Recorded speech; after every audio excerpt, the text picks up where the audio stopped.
मैं काफ़ी देर से सबका बात सुन रहा था, सबकी बात को मैं अपनी बारी का इंतज़ार कर रहा था। आग्रह है कि मुझे भी थोड़ा समय देंगे। देखिए, अभी पहले आपके मूल प्रश्न का जवाब देता हूँ, फिर 2-3 पॉइंट्स मैं भी बताऊँगा। देखिए, आपने जो कहा, अगर क्रोनोलॉजी ऑफ इवेंट देखें तो ये रिटर्निंग अफसर जो होता है वो डिस्ट्रिक्ट का डिप्टी कमिश्नर होता है।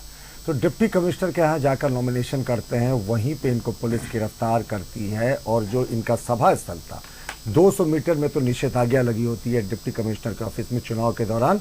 तो जो सभा स्थल रहा होगा वो जाहिर तौर पर 200 मीटर से दूर रहा होगा। हमारा आकलन है ये कुछ ज़्यादा ही दूर था, क्योंकि जिस तरीके के लोग स्पॉन्टेनियस जुट गए थे तो उतनी उसके लिए बड़ी ज़मीन ये जगह चाहिए थी।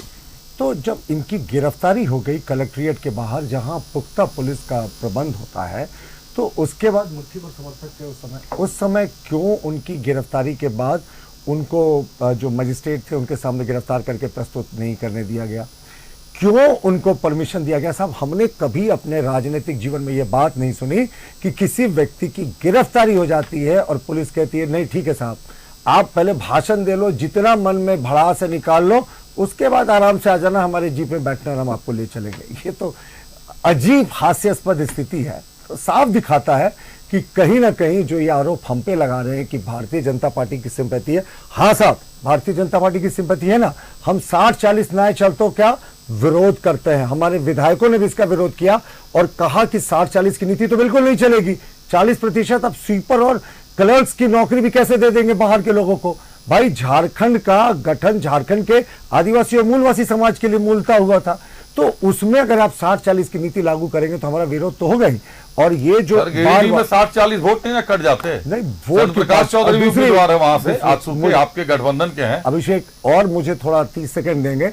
इन्होंने कहा 17 साल भारतीय जनता पार्टी की सरकार थी। मैं बताता हूं किस तरीके से। 12 साल इनकी सरकार थी, बहुत क्विकली। 2-3-2005 से 12-3-2005 शिबू सोरेन मुख्यमंत्री। 19-9-2006 से 27-8-2008 मधु कोड़ा मुख्यमंत्री। 1 साल 346 दिन इनके समर्थन से सरकार चल रही थी। और उसके बाद 27-8-2008 से 19-11-2009 शिबू सोरेन मुख्यमंत्री, 145 दिन। 30-12-2009 से 1-6-2010 शिबू सोरेन फिर मुख्यमंत्री, 153 दिन। 13-7-2013 से 28-12-2014 हेमंत सोरेन मुख्यमंत्री, 1 साल 168 दिन। 29 दिसंबर 2019 से अब तक हेमंत सोरेन मुख्यमंत्री, 3 साल 100 दिन। अब तो मुझे लगता है ये पहले का डेटा, अब तो 4 साल 4.25 साल हो गया। और हेमंत सोरेन उप मुख्यमंत्री भी थे, 2 साल 129 दिन। और कांग्रेस शासित राष्ट्रपति शासन जिस समय यूपी की सरकार थी, 623 दिन का लगा था। तो साहब, इन जो 17 साल का नैरेटिव है ना, उसको बोलना बंद करना चाहिए। 12 साल सत्ता में या डायरेक्टली या इनडायरेक्टली थे।